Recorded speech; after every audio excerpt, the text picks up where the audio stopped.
Si les réseaux étaient sociaux, chaque message partagé serait un trait d'union, un fil de lumière tendu entre les contradictions pour recoudre nos désaccords et mettre un point final à ce qui nous semblait court.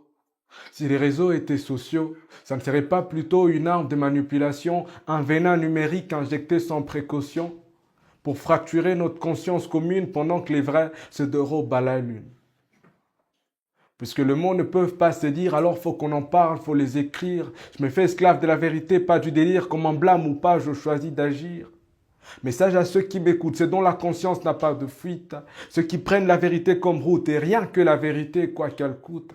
Message aussi aux fausseurs de l'information, ceux qui tirent de mensonges comme de balles à blanc, mais qui blessent plus fort comme un plomb brûlant et font avaler de l'intox à une foule innocente jusqu'à faire du faux, une vérité étincelante.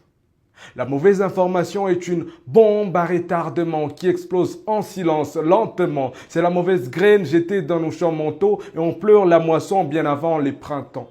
Elle ronge les âmes, fissure les esprits, détruit les cœurs, déforme l'amour aussi, car une réalité biaisée est un miroir brisé où l'on voit l'autre comme un affront. Elle crée de frontières là où il y avait de ponts, fait de l'ami un traître et du frère un affront. Et sur base d'une vérité mutilée, la mauvaise info rend l'humain isolé. C'est un poison lent, une arme sournoise. Elle se joue de nous et nous joue de tours comme un maître cruel et sous sa coupe on tourne à rond, on chancelle. Alors écoutez, dans cette guerre des écrans et de mots, le peuple n'est souvent qu'un dégât de trop. Partager sans vérifier, c'est trahir l'éthique, c'est faire du feu avec une étincelle toxique. Alors soyons prudents, on peut devenir destructeur sans intention. Un simple clic peut être une condamnation. Vérifions la vérité avant de la relayer. Cherchons la source, creusons sans plier.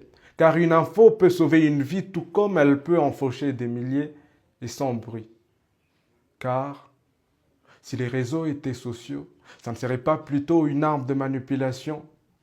Un venin numérique injecté sans précaution pour fracturer notre conscience commune pendant que les vrais se dérobent à la lune.